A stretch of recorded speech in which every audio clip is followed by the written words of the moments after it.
नमस्कार, राष्ट्र की बात के साथ मैं हूं मानक गुप्ता। राष्ट्र की बात में आज एक बार फिर उत्तर प्रदेश चुनाव की चर्चा होगी, उस पर बहस होगी, और वो इसलिए क्योंकि आज अखिलेश यादव ने किसानों का मुद्दा उठा दिया। दरअसल राकेश टिकैत एक बार फिर से धरने पर बैठने जा रहे हैं। इस बार वो रुख करेंगे लखीमपुर खीरी का। मुद्दा किसानों से जुड़ा। अखिलेश यादव ने भी इस मुद्दे को हाथों हाथ लिया और आज बाकायदा प्रेस कॉन्फ्रेंस करके हाथों में अन्न लेकर अन्न संकल्प कर दिया। उत्तर प्रदेश की जनता से वादा कर दिया, अगर अखिलेश यादव की समाजवादी पार्टी की सरकार यूपी में आती है चुनाव के बाद, एमएसपी भी देंगे, मुफ्त बिजली भी देंगे, गन्ना किसानों का भुगतान भी जल्दी से जल्दी कर देंगे। मुख्यमंत्री योगी आदित्यनाथ ने भी पलटवार किया है। मुख्यमंत्री योगी आदित्यनाथ ने मुद्दा उठा दिया अपराधियों को टिकट देने का।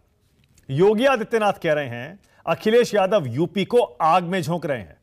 जरा पहले सुनिए अखिलेश यादव का अन्न संकल्प। और गन्ना किसानों को 15 दिन में उनका भुगतान सुनिश्चित किया जाएगा। इसके लिए फार्मर्स रिवॉल्विंग फंड भी अगर बनाना पड़ेगा, फार्मर्स रिवॉल्विंग फंड बनाने का काम करेंगे, जिससे किसानों का भुगतान न रुके।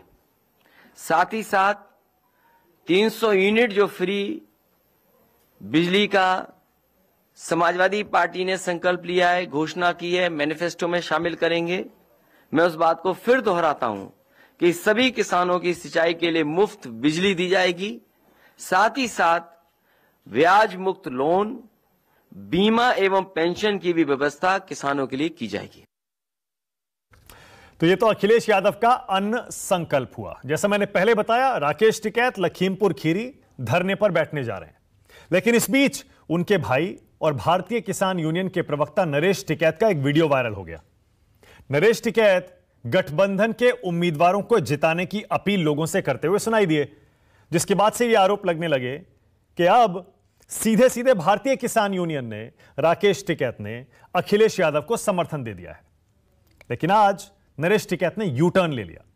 पहले जरा वो सुनिए। उस लोगों को आपको जिताना बहुत ज्यादा उठुत है। इस गठबंधन तक बगल जो कोई भी जाओ से कुसा मंदरामंत जो कुछ भी तरीका अपनाना हो, रिक्वेस्ट का यह और तो कुछ नहीं, और तो हाँ, और तरीका तो कुछ नहीं होता। सब अच्छा व्यवहार सारे को काम आवे और बड़े अच्छे तरीके से सब मनाने की बात है और इस गठबंधन को सफल बनाओ। ये गठबंधन वाले आए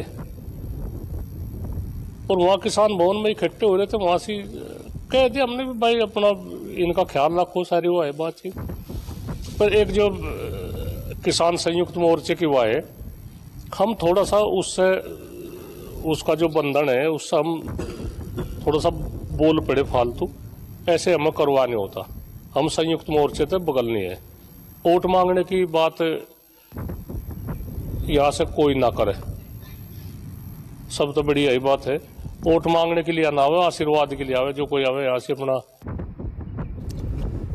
तो क्या एक बार फिर से किसानों का मुद्दा उत्तर प्रदेश के चुनाव में गर्म होने जा रहा है? अगर यह मुद्दा उठता भी है, अखिलेश ने तो इसे मुद्दा बना ही दिया आज, क्या इस पर वोट बढ़ सकता है? इस पर भी बहस करेंगे। लेकिन मुख्यमंत्री योगी आदित्यनाथ ने अखिलेश यादव पर पलटवार किया है।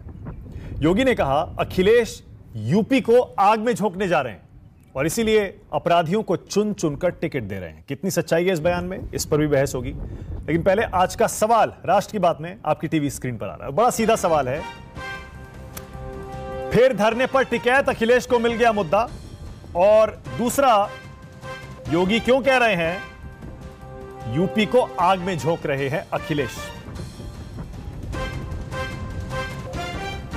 जल्दी से मेहमानों से परिचय करा दूं। राष्ट्र की बात में आज मेरे साथ बीजेपी से के शर्मा आ गए हैं, समाजवादी पार्टी से सुनील साजन आज मेरे साथ राष्ट्र की बात में एक बार फिर जुड़े हुए हैं, कांग्रेस की तरफ से अंशु अवस्थी हैं, उनको भी आप देख पा रहे हैं। मेरे साथ फैजान खान हैं बीएसपी की तरफ से, सरदार वीएम सिंह जुड़ेंगे मेरे साथ, किसान नेता हैं, और विजय सरदाना भी मेरे साथ जुड़ेंगे, एग्रीकल्चर इकोनॉमिस्ट हैं और खेती को बहुत अच्छी तरह से समझते हैं। किसानों के मुद्दे पर अपनी अलग ही राय बेबाकी से रखते आए हैं। आप सभी का स्वागत। के शर्मा, आपसे शुरू कर रहा हूं। कोशिश कर रहा हूं राकेश टिकैत भी थोड़ी देर जुड़ जाएं राष्ट्र की बात में। के शर्मा, शुरुआत आपसे। अखिलेश ने तो आज अन्न संकल्प ले लिया, अन्न संकल्प, किसानों का मुद्दा उठा दिया और टाइमिंग देखिए, लखीमपुर खीरी में किसान आंदोलन फिर से शुरू करने की बात आई और उसके अगले ही दिन आज आपने देखा अखिलेश यादव ने किसानों का मुद्दा बना दिया। आप तैयार हैं इस मुद्दे पर चुनाव लड़ने के लिए? देखिए मानस जी, आप तो एक वरिष्ठ एंकर भी हैं और पत्रकार भी हैं। आप जानते हैं कि चुनाव जो है कई विभिन्न मुद्दों पर होते हैं, उसमें ये भी एक मुद्दा होगा उसके लिए भी हम तैयार हैं, क्योंकि हमने किसानों के लिए जो उत्तर प्रदेश में काम किए हैं, आज इनको संकल्प लेने की जरूरत क्यों पड़ रही है? हम तो जो काम किए हैं, जो ऋण माफी हमने किया किसानों का उत्तर प्रदेश के अंदर, 86 लाख किसानों का 36,000 करोड़ रुपए का कर्जा माफ किया है।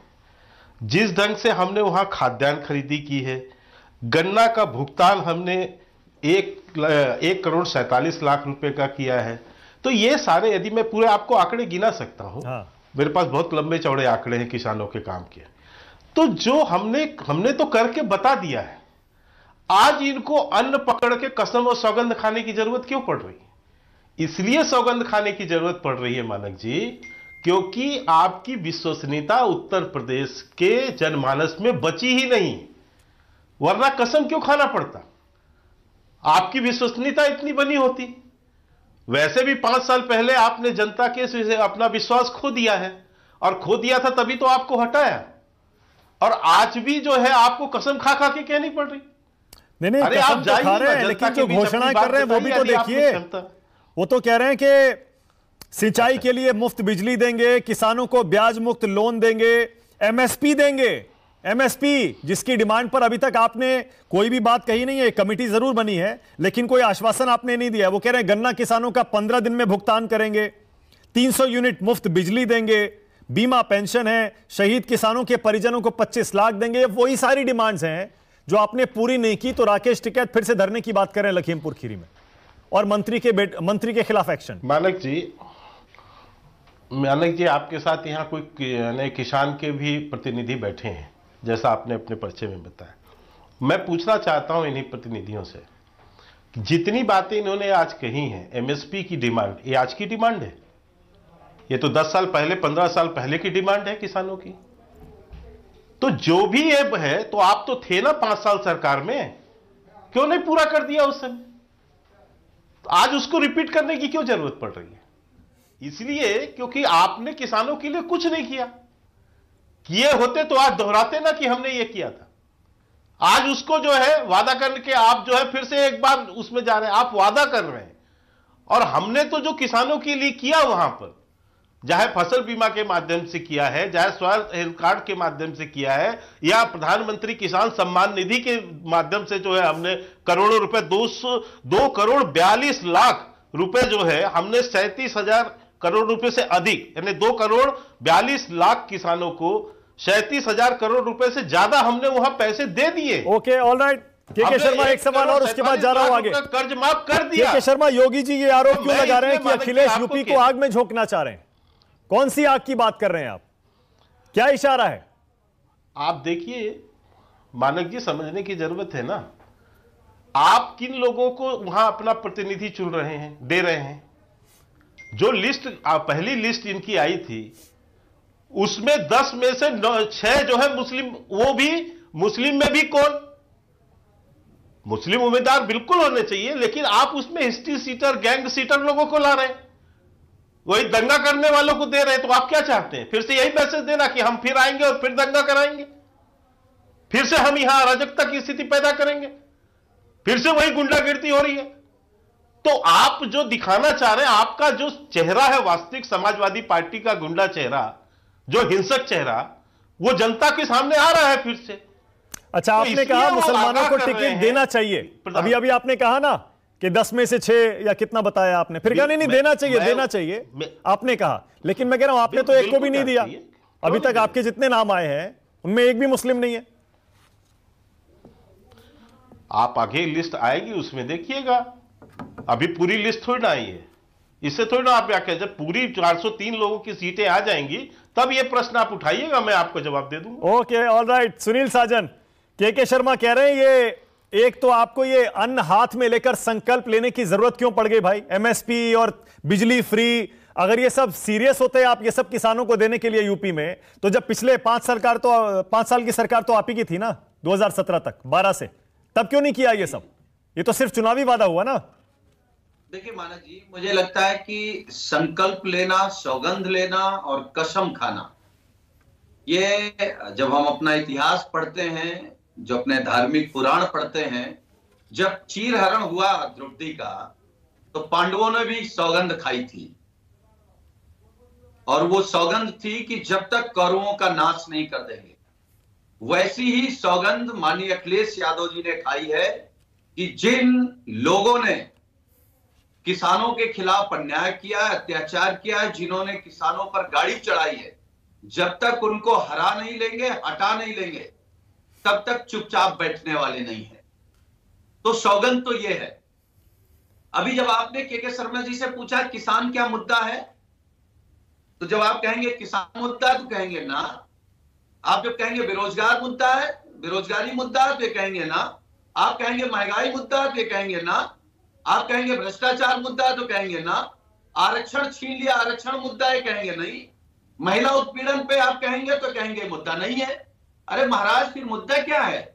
आप जब 2017 में आए तो आपने बेरोजगारों को कहा हम रोजगार देंगे, इसलिए वो बेरोजगार आपके साथ खड़े हो गए। आप जब सत्ता में आए उससे पहले किसानों से कहा कि हम आपकी आय 2 गुनी कर देंगे, इसलिए किसान आपके साथ खड़ा हो गया। आपने कहा सड़क गड्ढा मुक्त कर देंगे, भ्रष्टाचार के खिलाफ आप बोले, आपने कहा बेटी बचाओ बेटी पढ़ाओ, लेकिन आपने किया क्या? बिल्कुल उलट। गड्ढे सब अभी भी हैं, बिजली उत्पादन पे कोई काम नहीं किया, किसान की आय 2 गुनी छोड़ दीजिए, किसान से जुड़ी चीजें, डीजल महंगा। आपने मेरे सवाल का जवाब नहीं दिया। सुनील, एक सेकंड, राकेश टिकैत भी जुड़ गए, उनके पास भी जाऊंगा, लेकिन आपने मेरे सवाल का जवाब नहीं दिया। मैंने कहा एमएसपी जब पिछली सरकार की आपकी 5 साल की, आपने क्यों नहीं दिया? फ्री बिजली की आप बात कर रहे हैं, पहले क्यों नहीं दिया? ये तो चुनावी हुआ ना, फिर वादा, चुनाव आ गया तो आपने वादा कर दिया। नहीं, हम जो वादा करते हैं पूरा करते हैं। ये हम में और भाजपा में यही अंतर है। हमारा संकल्प पत्र उठा लीजिए 2012 का और इनका उठा लीजिए 2017 का, अंतर है। ये जो कहते हैं वो करते नहीं, हम जो कहते हैं वही करते हैं। इसलिए जो समाजवादी पार्टी के राष्ट्रीय अध्यक्ष जी कह रहे हैं वो करेंगे। अगर कहा कि 300 यूनिट बिजली फ्री तो फ्री होगी। हमने कहा कि किसानों की बिजली मुफ्त तो मुफ्त होगी। Okay, all right. Rakesh Tikait के पास जा रहा हूं। राकेश टिकैत के पास। टिकैत साहब सुन पा रहे हैं? हाँ जी, सुन रहे हैं। ओके टिकैत साहब, पहला तो ये कि हर जगह चर्चा हो रही है आप फिर से अपना आंदोलन शुरू करने वाले हैं और इस बार लखीमपुर खीरी में जाके आंदोलन शुरू करेंगे, धरने पर बैठेंगे। क्या प्लान है, क्या योजना है और ये जरूरत क्यों पड़ी? लखीमपुर खीरी में हम जा रहे हैं, 2-3 दिन के लिए जाएंगे। जो पीड़ित परिवार है उनसे मिलेंगे, जो लोग जेलों में बंद किए हैं उनसे मिलेंगे, और जो सरकार ने, अधिकारी ने जो वादा किया था उस वादे से अभी हट रहे हैं पीछे, तो उनसे मिलेंगे हम अधिकारियों से। हाँ। क्योंकि अजय टैनी वाला मामला भी एक बड़ा मामला है, वो भी बर्खास्त नहीं हुए। ये भी था कि अपने लोग के ऊपर केस नहीं होंगे, उनमें केस भी हुए। ये सारी चीजें हैं, वकील भी हैं, अधिकारी भी है, सबसे मिलेंगे हम, और वो सारी बात फिर हम जो मोर्चा है उसमें हम बताएंगे। तो आगे का जो भी निर्णय होगा वो धरना दिया जाएगा, चुनाव के बाद दिया जाएगा, नहीं दिया जा, अधिकारी कितने संतुष्ट करते हैं, क्योंकि हम भी मिले नहीं उस दिन के बाद में, हम भी गए नहीं उन परिवारों के बीच में, हम भी एक बार जाना चाहते हैं। तो आपको पिछली बार जो आश्वासन मिले थे अभी तक आप ये कह रहे हैं वो पूरे नहीं हुए लखीमपुर खीरी में? उसमें हुए नहीं। जो घायल थे उनको मुआवजा उनको भी नहीं दिया, और जेलों में अपने लोग भी जेलों में जा रहे हैं। भाई क्यों भेज रहे हो उनको जेलों में? अब टिकैत साहब, चुनाव के बीच अगर आप इस मुद्दे को उठाएंगे और धरना प्रदर्शन आंदोलन की बात करेंगे तो आप पर आरोप लगेगा कि देखिए आप बीजेपी के खिलाफ प्रचार कर रहे हैं। नहीं, हम प्रचार के खिलाफ भी, हम तो अधिकारियों से मिलेंगे ना। धरने की बात आवेगी या नहीं आवेगी या क्या होगी, हमने अधिकारियों से कल भी हमारी बात हुई और हम जाके हमने कहा भाई मिलेंगे हम आपसे, आप हमको संतुष्ट करवा, और हम वही बात आन के बता देंगे। धरना कोई ये नहीं कि हम जा रहे हैं तो जब तक हम धरने पे कहीं बैठे हम धरना दे रहे, हमको भी पता है कि चुनाव के बीच में उसमें नहीं धरने पे दिए जाते, उसका एक दूसरा मैसेज एक जाता है। हाँ। लेकिन हम परिवारों के बीच में जाएंगे, उनकी सुरक्षा का क्या प्रबंध है, जेल में भी अगर कोविड का नहीं होगा तो हम जेल में भी उन लड़कों से उनसे परिवार से मिलेंगे। तो वहां पे हालात तो ठीक नहीं है अभी वहां के। हम जा रहे, कोई ज्यादा लोग नहीं, हम हमारे साथ में जा रहे, हम 8-10 लोग होंगे जो कोविड की गाइडलाइन है उसका पूरा पालन हम करेंगे। और हम 2 दिन रहेंगे, हम सब लोगों से मिलकर परिवार से और अधिकारी, और जो लखनऊ में भी जो अधिकारी थे, जो वहाँ के कमिश्नर थे, वहाँ के डीएम रहे, तो वो सारे उन लोगों से भी हम बातचीत करेंगे एक बार। अब टिकैत साहब, लेकिन बीजेपी वाले तो आप पर अभी से आरोप लगा रहे हैं, और एक वीडियो आपके भाई का नरेश टिकैत का वायरल हो गया जिसमें वो खुलेआम कह रहे हैं कि गठबंधन के उम्मीदवारों को जिताओ। उससे ऐसा लगता है कि आप अखिलेश के साथ खुलकर आ गए। अब ना हम नहीं आए भाई किसी के साथ में खुल गए, हम तो किसानों के साथ में खुल के हैं। और ये तो ये भी हार थे, बीजेपी वाले भी हार थे आज तो घर पे। कोई अपना सिंबल लेकर चला गया वहां, उन्होंने उस सिंबल टिकैत साहब को दे दिया वहां पे, उन्होंने उसको वापसी दे दिया कि भाई जाकर अपना चुनाव लड़ो, और सब साथी हैं। ये तो जो लोग आ रहे हैं उसे यही तो कहेंगे, जिसका जो सामान है उसी को तो देंगे, या सिंबल उसका रख लेते। अगर बीजेपी वाले आए तो उनको भी आशीर्वाद देंगे टिकैत साहब? मैं कह रहा कि भाई बीजेपी वाले भी आ रहे हैं, वहां तो सारे लोग आ रहे हैं वहां पे, अपना जाकर चुनाव लड़ो, हमारा चुनाव से कोई मतलब नहीं। हम तो अपनी बात कह रहे हैं। यहाँ पे धान की पूर्वांचल में आ रहे, धान की खरीद नहीं हो पा रही, बिजली के रेट भी महंगे हैं, गन्ने का भुगतान नहीं हो रहा। भाई गन्ना हम डाल रहे तो हमारा भुगतान करवा दो। हमारा किसी पार्टी से नहीं है, पार्टी और सरकारों को अलग रहना पड़ेगा। जो सरकार है आज मौजूदा, और जो कोई उस पार्टी उसका समर्थन करती है, पार्टी अलग है भाई और सरकार अलग है। हमारा मुद्दा है सरकार से, हम सरकार से अपनी बात करेंगे, क्यों नहीं करेंगे अपनी बात सरकार? Okay, alright. अच्छा टिकैत साहब, आज अखिलेश यादव ने प्रेस कॉन्फ्रेंस की, वहां पे अन्न संकल्प लिया। उन्होंने कहा कि सरकार आएगी तो सारी फसलों के लिए एमएसपी की घोषणा करूंगा, 15 दिन में गन्ना किसानों का भुगतान करूंगा, 300 यूनिट मुफ्त बिजली किसानों को दूंगा, शहीद किसानों के परिजनों को 25 लाख रुपए दूंगा, तो सिंचाई के लिए मुफ्त बिजली होगी और ब्याज मुक्त लोन दूंगा। तो मैंने अभी सुनील साजन बैठे हैं समाजवादी पार्टी के, मैंने उनसे पूछा 2012 से 17 तक तो आप ही की सरकार थी, अगर आप वाकई गंभीर थे ये सब करने के लिए पहले क्यों नहीं किया? वो कह रहे हैं इस बार करके दिखाएंगे। आपको अखिलेश के इस वादे पर यकीन होता है? हमने कह रहा कि काम तो ये इन्होंने सिखाना है, जो बीजेपी के लोग हैं इन्होंने तो सिखाया सारा काम। ये बंगाल में एक मुट्ठी धान मांग रहे थे यार घर से, ये एक मुट्ठी धान का क्या कर रहे थे भाई? उन्होंने अखिलेश ने भी इनसे सीख लिया, हुनर तो यही सिखा हुए सारे इनके जो है ना, इनका बड़ा मामला है, इनसे सीखते हैं सब आदमी। और घोषणा कर रहे, कम से कम जो दिल्ली का आंदोलन चला उससे एक बात तो बिल्कुल साफ हुई कि 1 साल तक प्रेस में मीडिया, इलेक्ट्रॉनिक और प्रिंट मीडिया ने दिखाया, और आज हर पॉलिटिकल पार्टी किसान।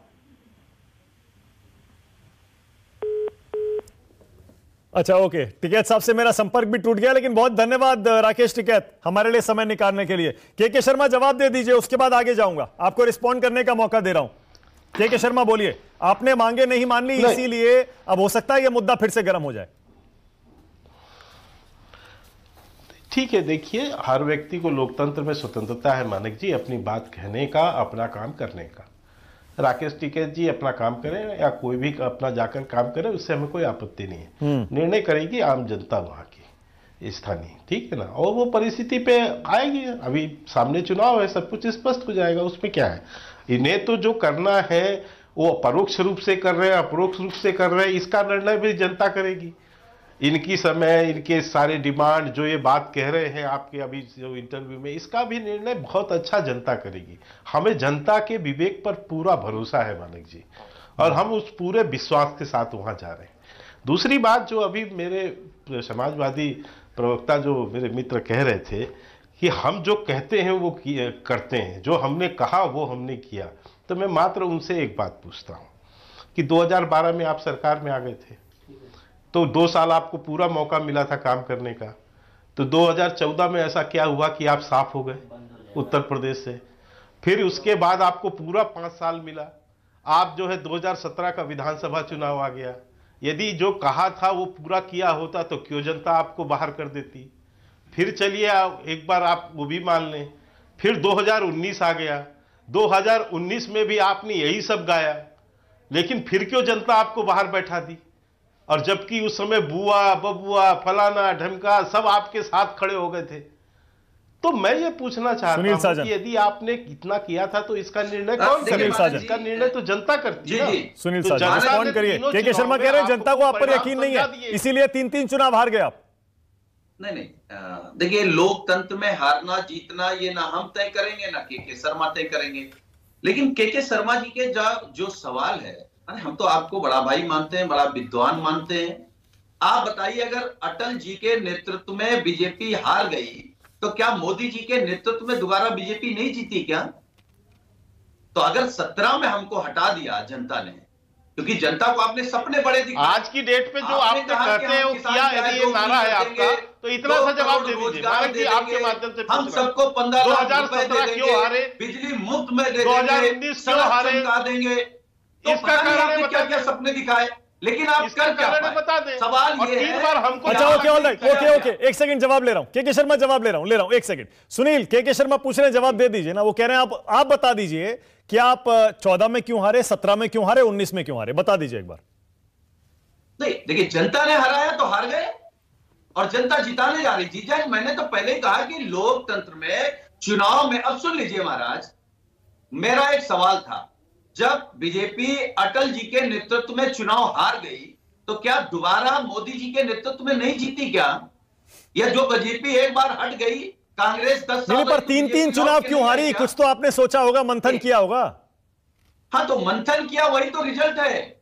अब भाई, इन लोगों ने अफवाह फैलाई कि ये यादव मुसलमान की पार्टी है, तो हमने मौर्य भी जोड़ लिया, हमने सैनी भी जोड़ लिया, हमने चौहान भी जोड़ लिया, हमने कृष्णा पटेल जी को भी जोड़ लिया, हमने राजभर जी को भी जोड़ लिया, हम सबको जोड़ रहे हैं। सुनील, इसीलिए योगी जी आरोप लगा रहे हैं कि आप तो यूपी को आग में झोंकने वाले हैं, अपराधियों को चुन चुन के टिकट दे रहे हैं, मुसलमान, और वो भी दंगा फैलाने वाले। हम यूपी को आग से निकालने जा रहे हैं, बर्बादी से निकालने जा रहे हैं, नफरत की राजनीति से निकालने जा रहे हैं, तरक्की की तरफ ले जा रहे हैं। आप बताइए, के शर्मा जी लक्ष्मीकांत वाजपेयी जी को जानते हैं कि नहीं? आप अगर जानते होंगे तो उत्तर प्रदेश के बहुत अच्छे, योगी जी से 100 गुना अच्छे भले नेता हैं। उनका टिकट काट के एक महिला के खिलाफ अभद्र व्यवहार करने वाले को टिकट दे दिया है। तो आपका चरित्र क्या माने हम? हाथरस में दरिंदों को आप राष्ट्रभक्त बता रहे थे, उन्नाव में बेटी जलाने वालों के साथ खड़े थे, लखीमपुर में चीरहरण करने वालों के साथ खड़े थे। तो आपका चरित्र भी जनता जानती है। नहीं, मतलब ये सुनिए, लेकिन ये जवाब नहीं हुआ। आप इसका मतलब ये कह रहे हैं सारी पार्टियां देती हैं इसीलिए हमने भी दे दिया। किसी भी उम्मीदवार पर अगर केस चल रहे हैं, वो अपराधी है या नहीं है, केस जेल होके आया है, उससे कोई फर्क नहीं पड़ता, आप ये कह रहे हैं? नहीं, टिकट नहीं उसको है, टिकट उसकी बहन को है। भाई पहले तो उसी को था ना। भाजपा की अफवाह में फंस गए आप भी। हाँ, अच्छा, उसको टिकट कभी नहीं दिया था। राष्ट्रीय अध्यक्ष जी ने कहा किसी भी अपराधी को हम चुनाव नहीं लड़ाएंगे। हाँ, तो कोई अपराधी प्रवृत्ति का व्यक्ति समाजवादी पार्टी के सिंबल से नामांकन नहीं करेगा। ओके, मतलब आप कह रहे हैं नाहिद हसन को टिकट कभी दिया ही नहीं था? नहीं, उसके बदले में उनकी बहन को टिकट हो गया है। हाँ, लेकिन पहले तो दिया था ना, यही तो बात है। हमने बदल दिया है। मात्र बहुत अच्छा प्रश्न, मेरठ का टिकट नहीं बदला।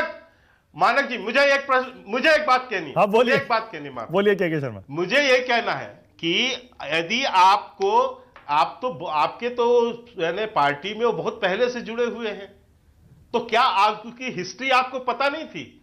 आपको अपने ही जिसको आप प्रत्याशी बना रहे हैं या जो आपकी पार्टी में इतना महत्वपूर्ण सदस्य है, उसके विषय में यदि अखिलेश यादव को नहीं पता है, तो इसका मतलब अखिलेश यादव उत्तर प्रदेश की किसी के राजनीति के विषय में जीरो है। ये तो ये प्रत्यक्ष उदाहरण है। कहते अभी आप जो आदमी आता है, आपका विधायक, एक मिनट आपका विधायक, मानक जी मुझे बात पूरी करने दीजिए। आपका विधायक है, वो आपका विधायक है, 1 साल से वो तड़ी यानी फरार है, और जैसे ही आता है उसकी गिरफ्तारी होती है। आपको यह तक नहीं पता है कि वो गैंगस्टर इतने एक्ट में फंसा हुआ है, और आप कह रहे हो कि जैसे ही हमें वो हुआ हमने उसकी टिकट बदल दी। आपने जनता के दबाव में बदली, हमारे आज तो सुनील आज तो बीजेपी के एक नेता हैं, प्रश्न पर बदली। बीजेपी के एक नेता हैं सुनील अश्विनी उपाध्याय, सुप्रीम कोर्ट के वकील भी हैं। उन्होंने सुप्रीम कोर्ट में अर्जी डाल दी कि समाजवादी पार्टी की मान्यता रद्द कर देनी चाहिए क्योंकि अपराधियों को टिकट दे रही है, सुप्रीम कोर्ट के आदेश का उल्लंघन। देखिए मानक जी, सुनील साजन जी इतना सुन लीजिए मानक जी, क्योंकि भारतीय जनता पार्टी जान गई उनका सुपड़ा साफ समाजवादी पार्टी करने जा रही है। इस तरीके की अफवाहें, इस तरीके की पीआईएल और इस तरीके की वो डालेंगे। मैं एक बात कह रहा हूं, आप के शर्मा जी आपने अच्छी बात कही। आपने कहा कि हमको हमारे विधायक के बारे में जानकारी नहीं थी। मैं कह रहा हूं कि उत्तर प्रदेश में जब आपको बहुमत मिल गया तो आपने मुख्यमंत्री किसको बनाया? जिसमें दंगे के आरोप थे, जिसमें 307 का मुकदमा था, जिसमें हत्या का मुकदमा था। आपने उप मुख्यमंत्री किसको बनाया? जिसमें मुकदमा गौकची का था, नहीं 420 का मुकदमा था, नहीं नाहिद हसन के विषय पर आप जवाब पहले जनता को पहले बताइए। नाहिद हसन के विषय में आपको जानकारी नहीं थी? आपको जानकारी नहीं? नाहिद हसन के विषय में आपको जानकारी नहीं थी क्या? मुख्यमंत्री ये सफेद झूठ कैसे बोला जा सकता है? मानक जी, मैं चाहता हूं आपके दर्शक जाने क्या समाजवादी प्रवक्ता के पास जवाब नहीं है? नाहिद हसन विधायक थे, गैंगस्टर है, एक्ट में उन्हें वो हुआ है, आरोपी है, और ये कह रहे हैं कि हमें पता नहीं था। अखिलेश यादव सहजता से बोल देंगे पत्रकार सम्मेलन में कि हाँ अब हम ऐसे उसके परिवार के सदस्य को टिकट देंगे जिस पर कोई केस नहीं होगा। किसको मूर्ख समझ रहे हैं आप? अपनी संस्कृति जो है उसका आपने परिचय दिया। आपने बताया कि हम गुंडों के साथ, हमारी पार्टी में गुंडे माफिया यही हमारे संरक्षण, जिसको हम संरक्षण देते हैं वही पार्टी है। देखिए मानक, ये आपका पहला परिचय था। के शर्मा जी, आपकी बौखलाहट मैं समझ सकता हूं। जब आपके विधायक को बौखलाहट नहीं, आप उतर कर रहे हैं, आप डिबेट से भाग गए, आपके पास जवाब नहीं है सुनील जी, आप विषय मत पलटिए, आप विषय मत पलटिए, आप डिबेट से भागिए मत, भागिए मत। नहीं हंसी मुझे इस बात पे आ रही है कि सुनील साजन जैसा व्यक्ति आज बुरी तरह फंसा हुआ है।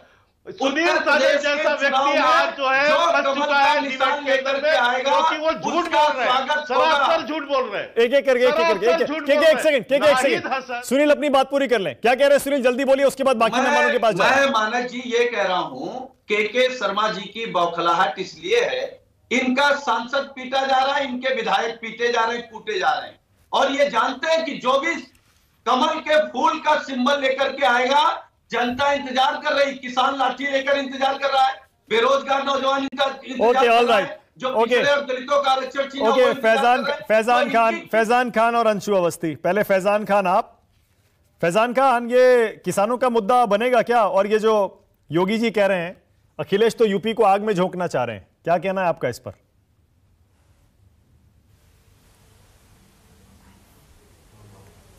देखिए मानक जी, बहुत अच्छी बात रही कि आपने अपने इस प्रोग्राम में राकेश टिकैत जी को भी बुला लिया ताकि के शर्मा जी को झुंझलाहट नहीं होगी। हमारी कथनी और करनी में फर्क नहीं है। मानक जी, आप सब ने देखा कि आदरणीय बहन कुमारी मायावती जी के शासनकाल में हमने गन्ना किसान का मूल्य दोगुना किया, और ये राकेश टिकैत जी ने खुद एक कॉन्क्लेव में कहा कि सबसे ज्यादा अगर रेट किसी में दोगुना हुआ तो आदरणीय बहन जी ने किया। ये उन्होंने खुद कहा, किसानों का अगर सबसे ज्यादा अगर गन्ना किसान का मूल्य बढ़ा तो बहुजन समाज पार्टी के दौर में बढ़ा। दूसरी चीज, लखीमपुर खीरी की घटना, आपने मानक जी बहुत अच्छी बात राकेश टिकैत जी से कही कि ये चुनाव आ रहा है इसलिए आप कर रहे हैं। भारतीय जनता पार्टी कोई कार्य करना चाहती है, उसे जब चुनाव से जोड़ा जाता है तो भारतीय जनता पार्टी कहती है कि चुनाव तो हर वक्त आता रहेगा, तो इसमें चुनाव से क्या मतलब है। लखीमपुर खीरी की घटना, मानक जी मैं आपके मन से बड़ी जिम्मेदारी से बोल रहा हूं, वो हिंदुस्तान के इतिहास में दूसरा जालियांवाला बाग था। वो एक छोटी घटना नहीं है, लेकिन चूंकि लखीमपुर खीरी घटना में ये अपने टहनी साहब को हटा नहीं पा रहे हैं पद से, जेल तो बहुत दूर भेजने की बात है, ये पद से नहीं हटा पा रहे। इनकी क्या मजबूरी है कि आखिर कितने बड़े माफियाओं को ये रखना चाहते हैं प्रदेश में कि ये हटा नहीं पा रहे। दूसरा, आपने अखिलेश यादव जी के बारे में कहा माफिया की, यह बात सत्य है, पूरा प्रदेश जानता है कि अखिलेश यादव जी की पार्टी और भारतीय जनता पार्टी जिन्होंने एक माफिया को मुख्यमंत्री बनाने का काम किया जनता को धोखा देकर। अगर भारतीय जनता पार्टी ने 2017 में यह क्लियर कर दिया होता कि हम तुम्हारा मुख्यमंत्री भारतीय जनता पार्टी का शासन आने पे योगी आदित्यनाथ जी को बनाएंगे, मैं चैलेंज करता हूं भारतीय जनता पार्टी का जमानत जब्त हो जाता। लेकिन ऐसी भाषा का इस्तेमाल मत करिए ना, माफिया को मुख्यमंत्री बना दिया। अरे मुख्यमंत्री है, चुने हुए मुख्यमंत्री है भाई, एक सिटिंग सीएम है, उनको माफिया ऐसे शब्दों से आप क्यों बुला रहे हैं? नहीं नहीं नहीं, गलत बात। मानक जी चुने हुए नहीं है, मानक जी चुने हुए नहीं है। अरे भाई उनकी पार्टी तो जीत के आई है ना, उनकी पार्टी ने तो चुना है, मुख्यमंत्री अपॉइंट किया, उनकी पार्टी ने तो चुना है। पार्टी का चेहरा नहीं थे वो। लेकिन माफिया मत बोलिए, मैं तो ये कह रहा हूं, माफिया क्यों बोल रहे हैं? इसका मतलब तो मानक जी आप मान लीजिए, अच्छा ठीक है, माफिया नहीं पर बोले हम, तो क्या आप मानक जी इस मंच पे के शर्मा जी बताएंगे कि उन्होंने अपने आपराधिक मामले मुख्यमंत्री बनने के बाद खत्म किए कि नहीं किए, और मुख्यमंत्री बनने से पहले उनके ऊपर आपराधिक मामले थे कि नहीं? ओके, अंशु अवस्थी, उसके बाद के शर्मा को मौका दूंगा, फिर आ रहा हूं वीएम सिंह और विजय सरदाना आपके पास। दूसरी बात उन्होंने, हाँ अंशु अवस्थी बोलिए। अंशु अवस्थी, मैं चाहता हूं दोनों मुद्दों पर बोलिएगा। समाजवादी पार्टी का देखें, वो लगातार जिस तरह से माफिया गर्दी के लोगों को टिकट दे रहा है। अंशु अवस्थी, देखिए मानक जी, उत्तर प्रदेश में किसानों का मुद्दा भी बनेगा और बेरोजगारी भी मुद्दा है और महंगाई भी मुद्दा है, क्योंकि ये सारे मुद्दे कहीं ना कहीं किसानों से जुड़े हैं। एक किसान का बेटा जब अपने बच्चे को पढ़ाता है, कोचिंग कराता है, बड़ी मेहनत से धान और गेहूं जो एमएसपी पर नहीं बिक पा रहा है, तो उसको जब पैसे इकट्ठा करता है, जैसे तैसे जोड़ के जब पढ़ाता है, और वो नौजवान बेटा जब परीक्षा केंद्र पे जाता है तो पता चलता है कि आदित्यनाथ की सरकार में पेपर लीक हो चुके। तो एक आधे पेपर लीक नहीं हुए। किसान जब अपने खेत में पानी लगाता है तो उसे पता चलता है कि कांग्रेस सरकार में अंतरराष्ट्रीय मार्केट में कच्चे तेल की कीमतें $125 होने के बावजूद जो 55 रुपए लीटर डीजल मिला करता था, वो भाजपा की सरकार में 90 रुपए लीटर खरीदना पड़ रहा है। तो किसान से जुड़े ये तीनों मुद्दे हैं, बेरोजगारी भी जुड़ा हुआ है, महंगाई भी जुड़ा हुआ है, और किसानों के जो अपने मुद्दे हैं जो सीधे कृषि से जुड़े हैं वो भी मुद्दे हैं।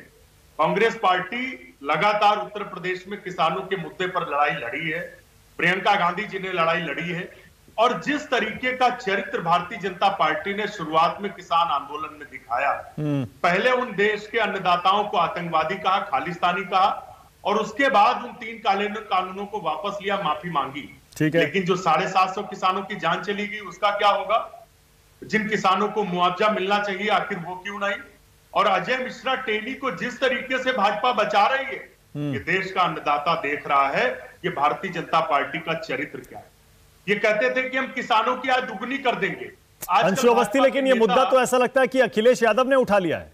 ऐसे में कांग्रेस और बीएसपी अगर आवाज उठा भी रहे हैं, लगता तो ये है क्योंकि मुख्य मुकाबला तो बीजेपी और समाजवादी पार्टी के बीच ही है। अन्न संकल्प ले लिया आज अखिलेश यादव ने, अन्न संकल्प। ये आपका विश्लेषण है, ठीक है, आपके विश्लेषण का सम्मान है, लेकिन क्या ये सच नहीं है कि उत्तर प्रदेश में जो 2022 तक कहते थे कि हम किसानों की आय दुगनी कर देंगे, आज उनके नेता किसी मंच से नहीं कहते। नहीं, लेकिन मैं कह रहा हूं अखिलेश ने जो अन्न संकल्प लिया है, 2022 आ चुका है। अखिलेश का अन्न संकल्प आपने देखा, एमएसपी भी देंगे, फ्री बिजली भी देंगे, गन्ना किसानों का 15 दिन में भुगतान करेंगे। आपकी भी सरकार थी, इसीलिए सवाल आप पर भी है कि आपने नहीं किया, केंद्र में सरकार में रहते हुए आपने नहीं किया। अखिलेश कह रहे हैं मैं करके दिखाऊंगा। आप ही के मंच पर राकेश टिकैत जी ने भी ये बात कही थी, चूंकि वो किसान नेता हैं, वो सच बोलते हैं कि इस देश में अगर सबसे ज्यादा किसी ने कुछ किया है, पहली पंचवर्षीय योजना से लगाकर जो कृषि पर आधारित थी, प्राथमिकता में था कृषि, 1 करोड़ टन उत्पादन होता था, जो आज बढ़कर आप देखिए कि 150 करोड़ टन हो चुका है। तो कांग्रेस की देन है। 72,000 करोड़ रुपए हमने माफ किया, लेकिन हमने जुमलेबाजी नहीं की। प्रधानमंत्री ने 2017 के चुनाव में उत्तर प्रदेश में कई मंचों से कहा किसानों का कर्जा माफ करेंगे। सरकार बनने के बाद 1 रुपए, 2 रुपए, 3 रुपए माफ हुए। हाँ, इवेंट में जरूर करोड़ों रुपए खर्च हुए। अच्छा, 150 करोड़ ओके अंशु, एक चीज और चाह रहा हूं बस आपसे, उसके बाद विजय सरदाना और वीएम सिंह के पास मुझे जाना है। एक चीज और चाह रहा हूं अंशु, ये जो के शर्मा अभी आरोप लगा रहे थे। ओके अंशु अवस्थी, आपने ऐसी कौन सी नीति बनाई कि जो कृषि विकास दर 4.3% थी वो घटकर 2% रह गई। ओके, अंशु अवस्थी जो बातें करें। अच्छा सुनिए ना, अरे मैं ये चाह रहा हूं जरा इस मुद्दे पर भी कह दीजिए। योगी आदित्यनाथ कह रहे हैं कि यूपी को आग में झोंक रहे हैं अखिलेश, अपराधियों को टिकट दे रहे हैं। के शर्मा ने गिनवा दिया अभी, वो कह रहे हैं नाहिद हसन का कोई जवाब ही नहीं है समाजवादी पार्टी के पास, 1 साल से फरार था, उसको टिकट दे दिया। मुझसे पूछ रहे मानक जी? जी हाँ, आपसे। देखिए, अब आदित्यनाथ जी ये बात इसलिए कह रहे हैं क्योंकि 5 साल उन्होंने सिर्फ एक काम किया, एक मेहनत की है। जितने भाजपा के नेता थे उनके मुकदमे हटाए और अपने ऊपर से भी हटाया उन्होंने। तो अब वो ये बात कह सकते हैं क्योंकि सारे मुकदमे उन्होंने हटा लिए, यहां तक कि बलात्कारियों की भी मुकदमे हटाए हैं।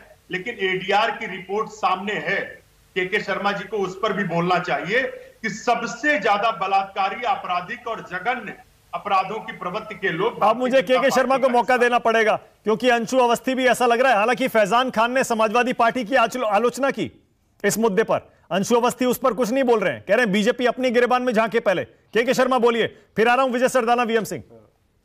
नहीं, कांग्रेस क्या बोलेगी? कांग्रेस के पास है क्या वहां पर जो बोलेगी? उसको तो वो पीछे से ही पिछलग्गू है समाजवादी की, तो इसलिए कोई विशेष बात नहीं। लेकिन मैं योगी जी, माननीय योगी जी के ऊपर जो बार बार बात कही जा रही है, मैं थोड़ा स्पष्ट कर दूं जनता को। मानक जी, योगी जी पर केस लगे थे 2006 में, 7 में, 8 में। उस दौरान वहां पर मायावती जी की सरकार थी। इसके बाद वहां समाजवादी पार्टी की सरकार आई। बहुत समय था, 8-10 साल इनके पास थे।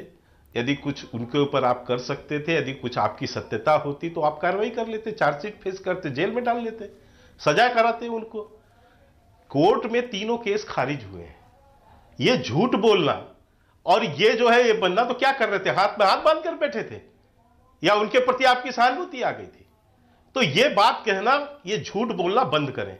दूसरी बात मैं फैजान साहब को बताना चाहता हूं, ये मुख्तार अंसारी हो, गायत्री प्रजापति हो, ये सपा बसपा, ये सब तो ख्याति प्राप्त लोग हैं, ये सब तो ख्याति प्राप्त माफिया हैं।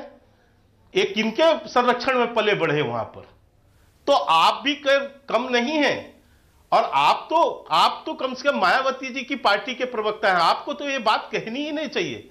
आपकी मायावती जो नेता हैं, उन पर हत्या का प्रयास किसने किया था? यही समाजवादी पार्टी ने किया था ना। और कितने बड़े आप अवसरवादी हैं कि जिस पर आप चिल्लाते रहे 10 साल तक, मायावती जी घूम घूम के जो है जनता के बीच बोलती रही, उसी से जाके आपने हाथ मिला लिया 2019 में। कितने बड़े अवसरवादी हैं आप?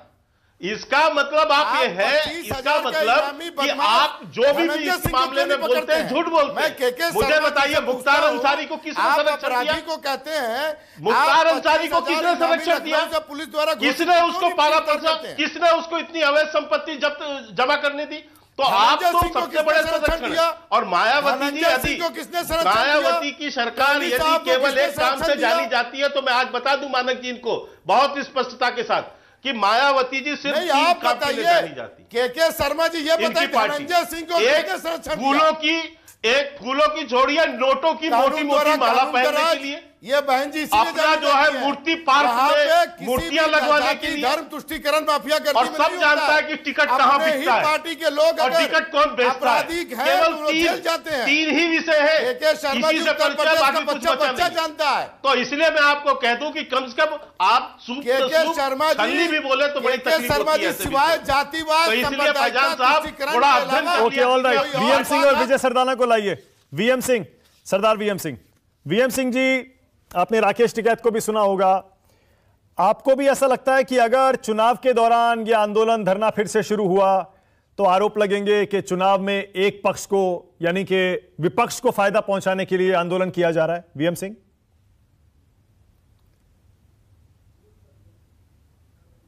यूनियन के पास कभी कुछ था, अभी पीछे 3 महीनों से गन्ना के लिए पलिया में 80 दिन का आंदोलन था, गोला में 40 दिन का आंदोलन था, खमारखेड़ा में 15 दिन का आंदोलन था, मकसूदापुर में 20 दिन का आंदोलन था, कोई नहीं गया उनमें से। अब वो सब सॉर्ट आउट हो रहा है, आप वहां बेफिक्र रहिए, वहां की जो जनता है वो अपने आप संभाल लेगी। मैं आपसे केवल बात करना चाह रहा हूं अभी कि आपका जो मुद्दा है किसानों की, अगर बात करते करते पूरा पॉलिटिकल हो गया है पूरा का पूरा। अब बात केवल इतनी आती है, जहां तक किसानों की बात आती है कि आज अखिलेश ने अन्न उठा के कहा है कि मैं ये काम करूंगा। मैं पूछना चाहता हूं और भाजपा से भी पूछना चाहता हूं, 3 मुद्दों पे बात करना चाहता हूं, केवल गन्ने पे, लैंड एक्विजिशन पे और एमएसपी पे। इन दोनों का जो है, जो लीडिंग पार्टीज है, दोनों के बारे में बताना चाहता हूं मैं आपको। पहली चीज तो यह है, अखिलेश बाबू भूल गए हैं कि उन्होंने हाईकोर्ट के आदेश के तहत 2000 करोड़ रुपया जो गन्ना किसानों को ब्याज मिलना था 2012, 13, 14, 15 का, वो माफ कर दिया था। उसको जब हम चले गए हाईकोर्ट के अंदर और मंत्रिमंडल के फैसले को खारिज करा दिया, तो मोदी जी ने सोचा लोहा गर्म है। उस समय योगी जी नहीं थे। उन्होंने कहा कि हमारी सरकार आएगी, 14 दिन में पेमेंट करेंगे, वरना हम 15% ब्याज देंगे। आज 5 साल हो गए हैं, कोर्ट के अंदर अवमानना पे अवमानना के आदेश आ रहे हैं। अभी भी 9 दिसंबर को कोर्ट ने कहा कि 7 जनवरी से पहले पूरा पैसा किसानों को ब्याज दो, क्योंकि अगर ब्याज नहीं मिलेगा तो 70 साल से चल रहा है धरने का मामला और 15% ब्याज मिल जाएगा। इनको लोन मिलता है 8% पे, 7% पे, मिलों को एक दिन भी धरना नहीं देना पड़ेगा। इन्होंने भी नहीं किया, उन्होंने भी नहीं किया। अब रही बात गन्ने के रेट की, गन्ने का रेट ना उनने बढ़ाया ना इनने बढ़ाया। ये दोनों के अंदर आपको याद होगा 2013-14 में के शर्मा जी, आपको भी ये मालूम होना चाहिए था या मालूम होगा कि जब इन्होंने, अखिलेश सरकार ने मिलें चालू नहीं की, 78 शुगर मिल्स में लॉकआउट हो गया था कि हम पेरेंगे नहीं गन्ना। उस समय मैं हाईकोर्ट गया, हाईकोर्ट ने आदेश दिया तो गन्ने की पेराई चालू हुई। इन्होंने क्या किया, 280 का रेट कम करके 260 और 20 कर दिया। अगले साल 240 और 40 कर दिया। ये, और बीजेपी कम नहीं है इसमें। जिस आदेश के तहत 1978 के taking over of management act के तहत मैं कोर्ट गया था और कोर्ट ने आदेश दिया था, बीजेपी ने 2015 में उसी को रिपील कर दिया, खत्म कर दिया कि वीएम सिंह अब तुम कहां से जाओगे, मिल मालिकों के खिलाफ कैसे करोगे तुम। ये बराबर की बात है। और जहां पर कह रहे थे हमने पेमेंट कर दिया, हमने पेमेंट कर दिया। सुरेश राणा जी गन्ना मंत्री हैं, आज थाना भवन से लड़ रहे हैं। थाना भवन में पिछले साल का 120 करोड़ रुपए बकाया था एक हफ्ता पहले, और आज की तारीख में 105 करोड़ रुपया पिछले साल का बकाया है। क्या बात कर रहे हैं। और 1,47,00,000 की बात, 1,47,00,000 करोड़ की बात करते हैं। ठीक है विजय सरदाना। अरे गन्ना ही पेरा, पिछले साल गन्ना ही पेरा 33,025 करोड़ का। झूठ बोलने की भी हद होती है कोई। अब आप कहते हैं हम जब से आए तब से हमने बता दिया। अरे मैं मानक जी आपसे पूछता हूं, सुबह कितनी रोटी खाई दोपहर में आपने? आप कहोगे 3 खाई 4 खाई। आप ये थोड़ा ना कहोगे जब से मैं पैदा हुआ तब से मैंने 12,912 रोटी खाई है, ये थोड़ा ना कहोगे आप। ये सब चीजें बेकार हैं। अब बात कर ले केवल लैंड एक्विजिशन की। जिनके पास जमीन है, पश्चिम उत्तर प्रदेश रोहेलखंड में गन्ना लगाते हैं, और जिनके पास जमीन नहीं है लैंड एक्विजिशन में फंसे हुए हैं। आज मध्य गंगा नहर का मामला, मध्य गंगा नहर। ओके वीएम सिंह जी एक सेकंड वीएम सिंह सर एक सेकंड रुकिएगा क्योंकि विजय सरदाना भी हैं, उनको ही मौका देना है मुझे। विजय सरदाना, ये आपको लग रहा है मौके पर चौका अखिलेश ने लगाया है? क्योंकि कल परसों में ही राकेश टिकैत ने कहा था कि लखीमपुर जाएंगे और फिर वहां जाकर बात करेंगे और धरना हो सकता है हमें फिर से शुरू करना पड़े, और आज ही अखिलेश यादव ने अन्न संकल्प ले लिया। आपको क्या लग रहा है विजय सरदाना? मानव जी, इस देश में इस समय परीक्षा नेताओं की और राजनीतिक पार्टियों की नहीं है, वोटर्स की है। क्योंकि ये जुमले इस तरह के हम पिछले 25, 30, 40 साल से देख रहे हैं और किसान वहीं का वहीं है। ऐसा नहीं है कि इनमें से कोई भी पार्टी सत्ता में नहीं थी। सबने सत्ता का स्वाद रखा है। सबको पता है कि जनता को कैसे लुभाना है। और एक ही चीज आप देखेंगे, फ्री बांटो। किसी के पास डेवलपमेंट प्लान नहीं है। कोई ये नहीं बता रहा कि ये जो चंदा बांटा जा रहा है, फ्री में दिया जा रहा है, इसका पैसा कहां से आएगा। मैं आपके सामने यूपी के कुछ आंकड़े रखता हूं। यूपी का टोटल बजट है, मेरे को आधा मिनट दीजिएगा ताकि जनता, यूपी की जनता सोचे इस बात को कि उनके साथ धोखा तो नहीं हो रहा है इस चुनाव में। यूपी का बजट है 5,50,000 करोड़, जो आपका सरकारी खर्चा करती है। आपका रेवेन्यू कलेक्शन है 4,20,000 करोड़, और यूपी के ऊपर जो ब्याज है, ब्याज जिसको हम डेफिसिट बोलते हैं या उधार लेके सरकार चलती है, वो करीब 90,000 करोड़ रुपए ऑलरेडी यूपी सरकार के ऊपर कर्जा है जो 4.2% है। आपके एफएमसी बिल से जो फिस्कल मैनेजमेंट बिल है उसका लिमिट होता है 3%। आप और उधार लेके ब्याज नहीं दे सकते कानूनी रूप से, पहली बात। अब आती है दूसरी बात कि आप कह रहे हैं हम बिजली फ्री देंगे, आप कह रहे हैं हम ये भी फ्री देंगे, वो भी फ्री देंगे, लेकिन ये नहीं बताएंगे कि वो पैसा कहां से आएगा। अगर आप ये सब चीजें जोड़ ले, आज भी बिजली का 10,150 करोड़ रुपए पावर सब्सिडी यूपी में है, टोटल बिल है 27,000 करोड़ का। तो अगर आप इसको डबल भी कर देते हैं तो आपको 20,000 करोड़ रुपए चाहिए सब्सिडी के लिए, आपके पास पैसा नहीं है। आपने जितनी बाकी घोषणाएं करी हैं उस पे आपके प्रॉब्लम है, और आपका जो स्टेट रेवेन्यू है सेंट्रल गवर्नमेंट आपको दे नहीं सकती, उन्होंने अपनी लिमिट पूरी कर दी।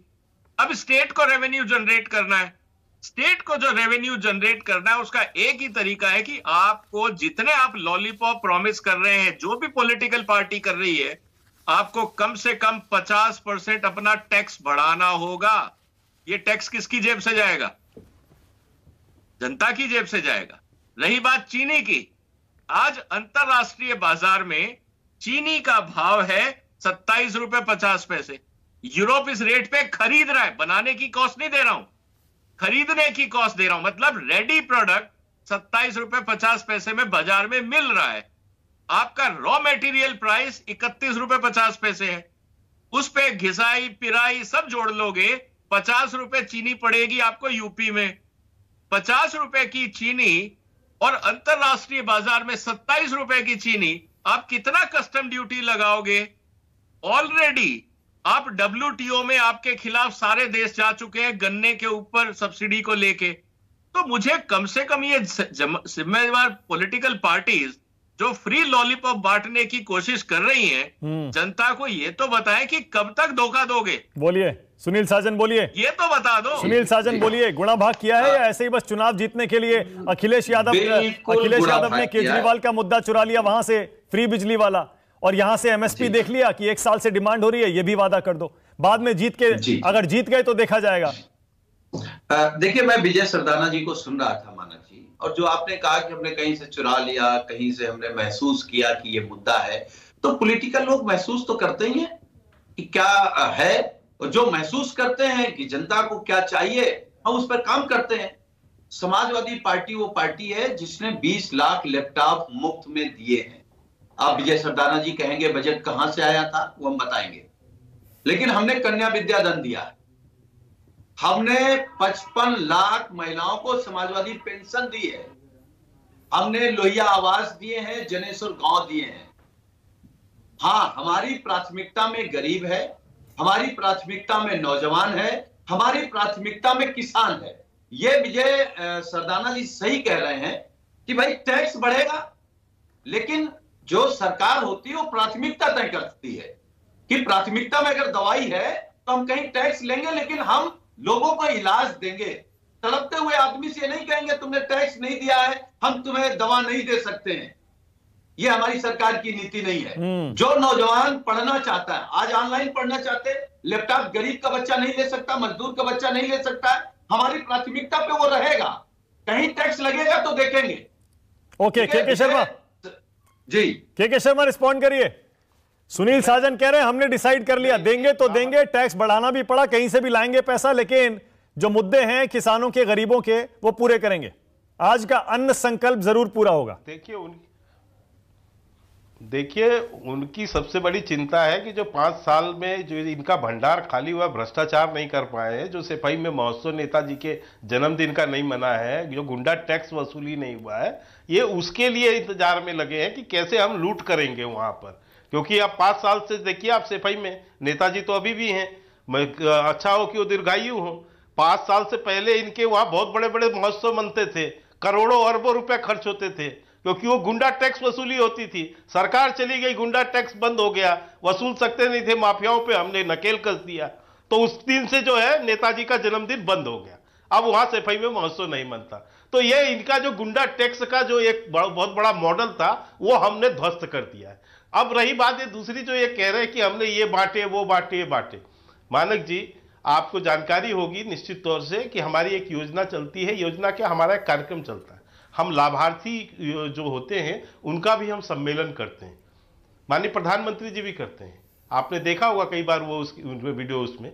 तो लाभार्थी जो होते हैं उनका हम सम्मेलन करके उनसे, हमारे लोग कार्यकर्ता भी जाते हैं घर घर और पूछते हैं कि इस चीज का आपको लाभ मिला या नहीं, इस योजना का मिला कि नहीं, आपके यहाँ शौचालय बना कि नहीं, आपको मुफ्त में मकान मिला या नहीं, आपको जो उसके योग्य है। हम वो अभी कर रहे हैं। एक ऐसा कार्यक्रम आप बता दीजिए, यदि आपने किसी को लाभ पहुंचाया और उससे आप यदि ऐसे जो है आप 500 नाम निकाल के बता दीजिए कि इन 500 लोगों को हमने लाभ पहुंचाया। हम तो बाकायदा लोगों के सामने जा रहे हैं, क्योंकि हमने जो है करोड़ों लोगों के घरों में शौचालय बनाए, हमने करोड़ों लोगों के घरों में नल से जल पहुंचाया, हमने करोड़ों 42 लाख लोगों के हमको मकान दिया। नहीं के शर्मा, नहीं, आपने अभी सुना, एक सेकंड, आप कह रहे हैं कि आप सुनिए ना, आप कह रहे हैं लाभार्थियों का आप बड़ा बड़ा कार्यक्रम करते हैं। अभी राकेश टिकैत यही तो कह रहे थे, अखिलेश यादव ने भी सीख लिया है अब, इसीलिए वो भी बड़े बड़े वादे कर रहे हैं, अन्न संकल्प, मीडिया इवेंट बड़ा बड़ा। हर दिन देखा आपने पिछले 5-7 दिनों में क्या हो रहा है, आपकी पार्टी के जो नेता आए हर दिन उसका बड़ा बड़ा इवेंट इसीलिए किया गया। आपको टक्कर दे रहे हैं मीडिया में भी, वो इवेंट मैनेजमेंट में भी। मानक जी, दो चीज समझने की है। ये इवेंट मैनेजमेंट की बात कर रहे हैं, मैं क्या कह रहा हूं, जो लाभ प्राप्त जिनको मिला है लाभ, हम उससे जाकर बात कर रहे हैं, क्योंकि हमारे पास आत्मबल है ना जनता के बीच जाकर बात करने का कि आपको हमने ये मकान मिला या नहीं मिला सरकार। तो आप इसका मतलब ये कह रहे हैं कि अखिलेश यादव ने एक भी आदमी को कोई फायदा नहीं पहुंचाया अपनी सरकार में, अखिलेश सरकार ने, आप कह रहे हैं एक भी आदमी को कोई फायदा नहीं पहुंचाया, जितनी भी योजनाएं उन्होंने चलाई किसी आदमी को कोई फायदा नहीं मिला, आप ये कह रहे हैं? नहीं मानक जी, मैं कह रहा हूं, मेरी बात सुनिए ना, मैं ये कह रहा हूं कि यदि आपने ईमानदारी से योजनाओं को लागू किया होता तो जनता से आप अपील करते ना कि हमने ये किया, हमने 2014 के बाद जो काम किया। अरे खूब अपील की थी, अपील किया ना, आप भूल गए 2017 का चुनाव। काम बोलता है पूरा चुनाव अखिलेश ने इसी पे लड़ा था, हार गए वो अलग बात है, लेकिन तो इन्होंने नहीं, लेकिन मुद्दा उन्होंने काम का ही बनाया था।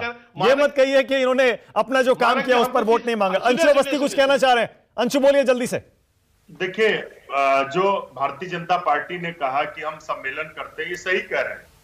बेटी बचाओ बेटी बढ़ाओ का 79% बजट, 79% सिर्फ और सिर्फ होर्डिंग, बैनर, प्रचार और इवेंट में खर्चा किया गया। तो ये सही बात है।